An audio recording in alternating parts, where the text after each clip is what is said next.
Kepolisian Resor Jayapura Kota dan Polres Jayapura menangkap 14 pemuda yang membawa senjata tajam dan minuman keras saat unjuk rasa menentang penetapan tersangka terhadap Gubernur Papua Lukas NMB. Polisi menunjukkan barang bukti belasan senjata tajam pendek maupun panjang serta panah yang disita saat unjuk rasa Selasa lalu. Wakapolda Papua Brigjen Ramdhani Hidayat mengatakan ke-14 pengunjuk rasa itu akan dibina dan dipulangkan ke keluarganya. Kita memberikan sekat secara ketat dan ditemukan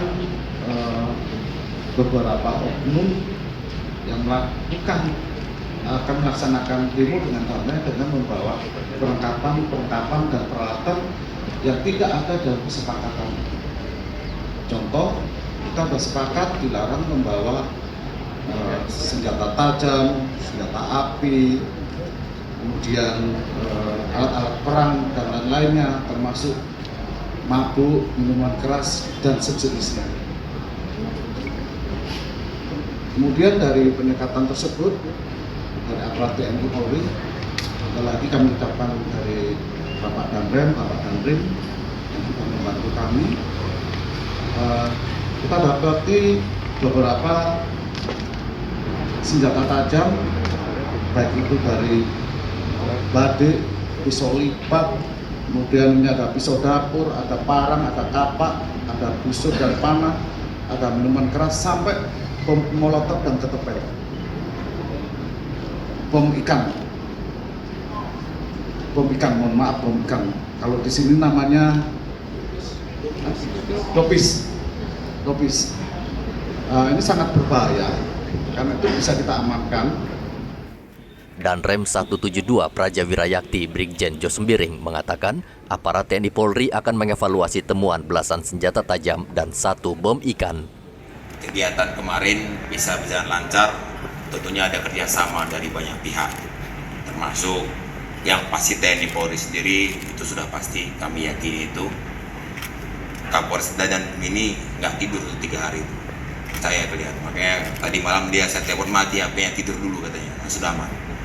Jadi itu, kemudian yang kedua tentunya kerjasama dari masyarakat.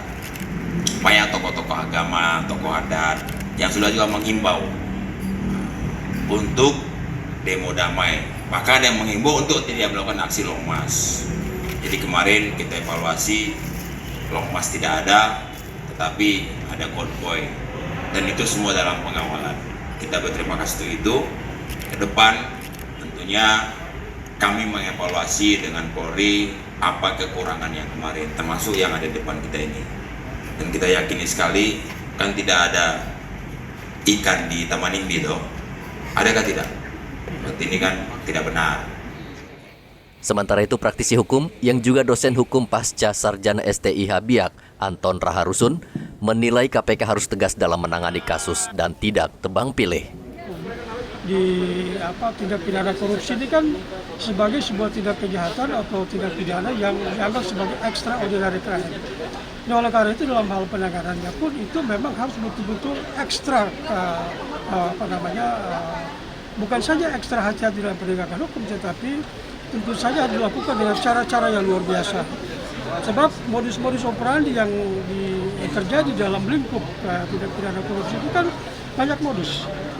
Ya kan, nah oleh karena itu aparat penegak hukum juga, baik itu polisi maupun jaksa maupun KPK dalam hal ini, maka mereka harus menjadi bagian penting di dalam proses penegakan hukum itu. Nah, jadi tidak ada toleransi. Ya. Kalau kemudian ada perlakuan khusus terhadap satu tindak kejahatan yang berkaitan dengan tindak pidana korupsi, maka itu akan justru memperlemah penegakan hukum itu sendiri. Karena apa? Harus secara tegas untuk memberantas tindak pidana korupsi. Karena bahaya tindak pidana korupsi ini kan justru menyengsarakan rakyat dan merugikan rakyat di dalam berbagai aspek kehidupan. Nah, oleh karena itu kita berharap supaya setiap tindak kejahatan di bidang tindak pidana korupsi ini, aparat penegak hukum terutama KPK sebagai garda terdepan di dalam pemberantasan tindak pidana korupsi itu harus menjadi lembaga yang betul-betul bisa memberikan jaminan terhadap penegakan hukum dalam konteks tindak pidana pemberantasan tindak pidana korupsi. Ya, jadi ya kita berharap jangan ada perlakuan istimewa terhadap. Sementara itu, situasi di Kota Jayapura saat ini sudah kembali normal. Sejumlah sekolah yang sempat tutup sudah dibuka kembali dan aktivitas ekonomi sudah normal. Selasa lalu, ribuan massa dari Koalisi Rakyat Papua berunjuk rasa di Taman Imbi, Kota Jayapura. Massa meminta Komisi Pemberantasan Korupsi KPK segera mencabut status tersangka Lukas NMB dalam dugaan korupsi gratifikasi senilai 1 miliar rupiah. Hendra dan Arthur melaporkan dari Kota Jayapura, Papua.